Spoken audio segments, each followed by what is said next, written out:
Good evening. A campaign is being launched in Milton Keynes this evening to raise awareness of rape and remind the people of the need to stay safe over the Christmas period. Police will target pubs and clubs in the town with extra officers on patrol to identify people who have had too much to drink and may be vulnerable to sexual assault. Posters and flyers will also be distributed. Plans are underway to unearth a Roman villa in Peterborough that's gone undisturbed for 1,700 years. The community project at Paston has been marking the launch with mosaic making and Roman reenactments. Claire McGlasson reports. Preparing the plots for potatoes again at the Fane Road allotments in Peterborough. By next year, the gardeners will be digging up Roman roots. Parts of a villa have been discovered on the site. Oh yes, we get quite a few people coming up and saying, I found this, I found that. Jars full of bits and bobs. Yeah, it's quite exciting really. At the community centre today, the launch of a project funded by an £88,000 grant from the Heritage Lottery Fund, teaching local people their ancient history and helping them to continue the excavation themselves. I could not believe it that just a spit from where I live and where I have an allotment, they discovered a Roman villa, and it was very, very exciting. Time for volunteers like Wendy to put their digging skills to good use, harvesting the city's heritage. Claire McGlasson, ITV News. An awards ceremony takes place in Northampton tonight to reward outstanding young people in the town. The Young Black Achiever Awards are organised as part of Black History Month. Olivia Patterson's been meeting a few of the nominees. Stephanie Wilson loves to sing, and it's already bringing her success. She's released her first single and will perform it at the Young Black Achievers Awards in Northampton this weekend. I love singing. It's just something that I've always done. You know, and when I get on stage, I just feel like a new person, and it just loves, you know, what it does to me really. The awards are organised by a local charity as part of Black History Month. 16-year-old Lavon is also a finalist. She's had a tough time with a number of bereavements in her family, but she still got 8 GCSEs and is doing her A-levels at Bedford College. I feel like really proud of myself because I didn't think I was going to get through my GCSEs as good as I did. So the fact that I'm actually being acknowledged for that, and it's really good. Back in Northampton, 23-year-old Abdul is helping his community through sport, running evening football sessions for local kids. It's a part-time thing I do when I got free time. I like being with the kids. Growing up myself, I used to play in cages like this. I guess the kids out here doing exercise, I think they need it. So. All the finalists are young and have worked hard. Now they're being recognised for all that they've achieved. Olivia Patterson, ITV News, Northampton. Sport now, and starting in the Premier League, Norwich were without midfielders Anthony Pilkington and Robert Snodgrass for their match against Crystal Palace. Gary Hooper scored the only goal at Carrow Road, a 1-0 win, easing the pressure on manager Chris Hughton. In the Championship, Mick McCarthy needed an improved performance from his struggling Ipswich side. Tommy Smith's header put the Tractor Boys ahead against Charlton. 1-0 was the result. Our 3 League One sides all had home fixtures. MK Dons took the lead against Coventry with a penalty, but 3 second-half goals, including 2 from Chris Maguire, saw the match finish 3-1. It was a better result for Peterborough. Captain Michael Bostwich scored the only goal in their match against Wolves, and Stevenage lost by 3-1 against Shrewsbury. And in League Two, Stuart Dallas's left-footed strike for Northampton Town gave them the lead against Accrington. The match finished 1-0. And finally to rugby, where the Northampton Saints overcame a fight back from Worcester to win their Premiership match by 33 points to 10. Time for the weather now. Here's James Wright.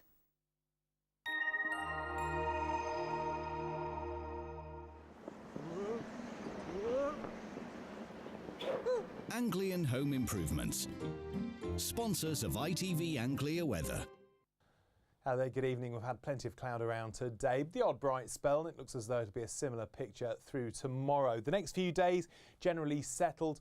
and it looks as though it is going to be a bit on the cool side. Now, as far as cool goes, it's going to be a chilly one during the early part of the night. Temperatures dipping away quite quickly down to around 1 degree Celsius, so an early frost, but then we'll start to see some thicker cloud moving in from the north, and that will trap the cool air underneath it, but it will eventually kill off that frost. It means we've got a bit of a chilly start to the day tomorrow, lots of clouds around, but every so often you might be lucky enough to see a little bit of brightness, but you will be chasing those bright spells around and about during the day. It is going to be a little bit on the cool side, highs of just 7 or 8 degrees Celsius, but the wind's going to die down a little, so it might not feel quite as chilly as it has done in places through today.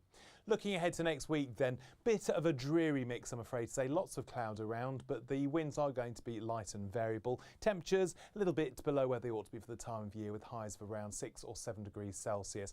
Generally chilly by night as well, and if you do get any clear spells, well, watch out because we could see a light ground and grass frost. Have a good evening. Bye-bye. Anglian Home Improvements, sponsors of ITV Anglia Weather.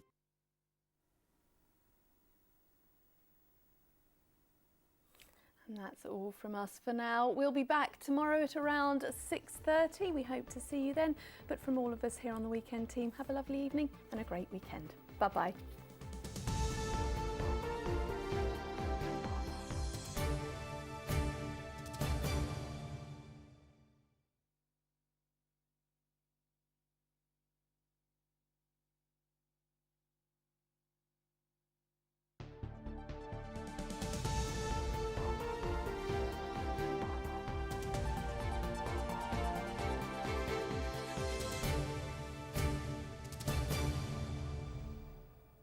Good evening. First tonight, a Suffolk MP is fighting for his career after his local party refused to re-select him as a candidate for the next election. Tim Yeo has been the Tory MP for South Suffolk for 30 years. Kate Prout reports.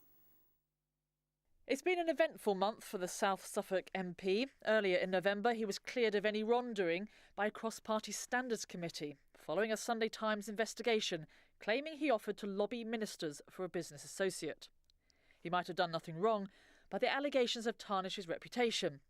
And the South Suffolk Conservative Association last night voted not to re-select Tim Yeo for the 2015 general election. There are some, though, who believe this has been a long time coming. People I talk to feel that they want a full-time politician, and I think the fact that Tim Yeo has so many business interests and he's actually making a lot of money out of a role that he was elected to, he's elected to represent the people of South Suffolk and their local issues. And so I think there is this sense that he has been quite absent from the constituents. Mr Yeo isn't at his Suffolk home this weekend, but he will have to decide whether, after 30 years as an MP, he wishes to continue in politics or concentrate instead on his business ventures. Tim Yeo would be 70 by the time of the next election. He may see this as an opportunity to step away from frontline politics. Meanwhile, his local party will now be looking for his replacement.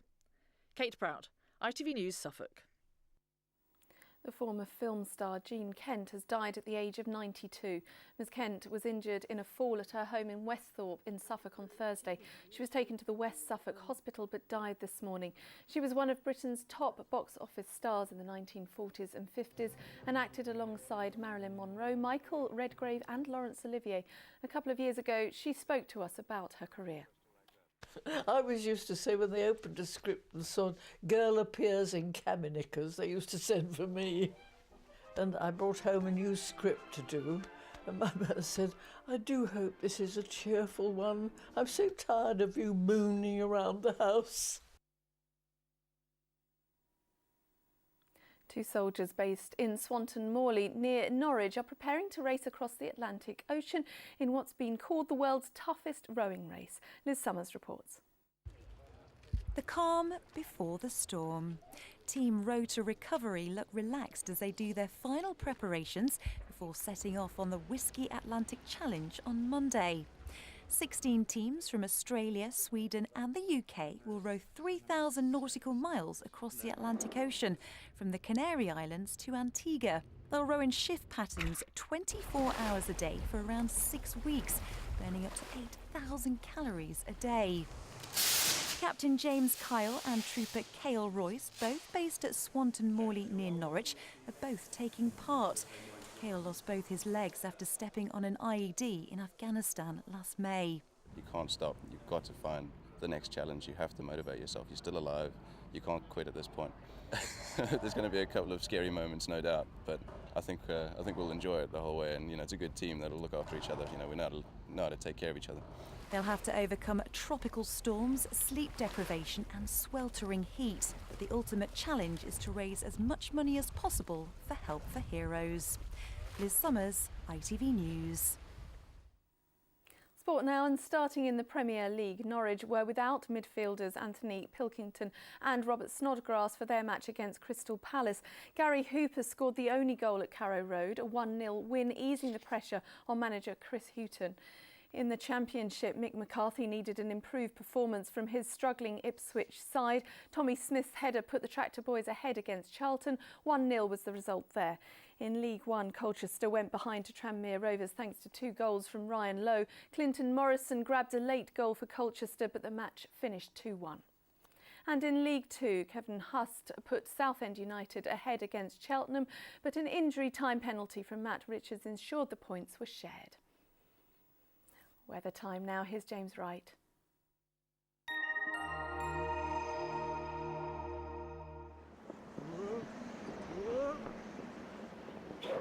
Anglian Home Improvements, sponsors of ITV Anglia Weather.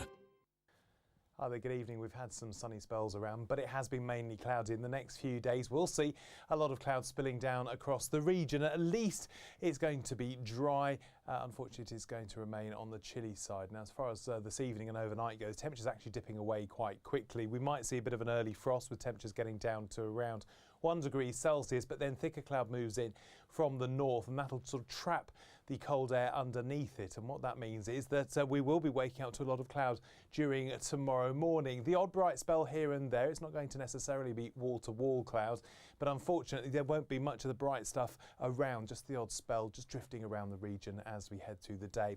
Like I say, bit on the chilly side, so 7 or 8 degrees the high. The good news is that the breeze would have dropped out a touch, so it might not feel quite as chilly as it has in places today. Looking ahead to the week that's ahead, I'm afraid to say lots of cloud around. As we get towards the middle part of the week, we might see a little bit of a front sneaking down during the latter part of the day. Light and variable breezes, temperatures on the cool side, and if we do get any clear spells by night, there is a risk of a touch of grass frost. Bye-bye. Anglian Home Improvements, sponsors of ITV Anglia Weather. That's all from us for now. We'll be back tomorrow evening at around 6:30. We hope to see you then. From all of us here, have a lovely evening and a great weekend. Bye-bye.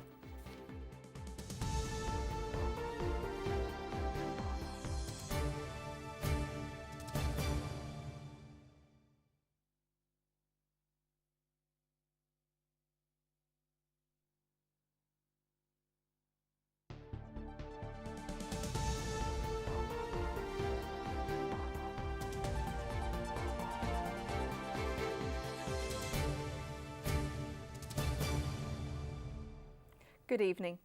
A Paralympic hopeful from Cambridge persuaded her local MP and councillors to use a wheelchair to navigate the city's pavements to see for themselves just how dangerous they can be for those with mobility issues. Claire Connon has started a petition and website calling for more to be done. I went along to meet her. Claire Connon's been using a wheelchair for 7 years. Every day she wants to go out, it's a struggle because of the state of Cambridge's roads and pavements. So she's invited the local MP and councillors to experience it firsthand by navigating the city streets in wheelchairs. It stemmed from an experience I had where I managed to fall out of my wheelchair twice in 10 days, and it's a pavement. I ended up with 5 or 6 people trying to pick me up there, landed on my wrist, was out of action for days. It's just, not acceptable really. There was no need for them to happen. And after just a few minutes in a wheelchair, local MP Julian Huppert could see just how dangerous it was. Unevenness in the surface, like the cobbles here, or small cracks in various areas, make it incredibly hard work. And the angle, if you look at this road, the way it's tilted so much, and lots of areas are like this, doesn't look like much. And when I'm walking around, I wouldn't really notice it. But it makes it hard.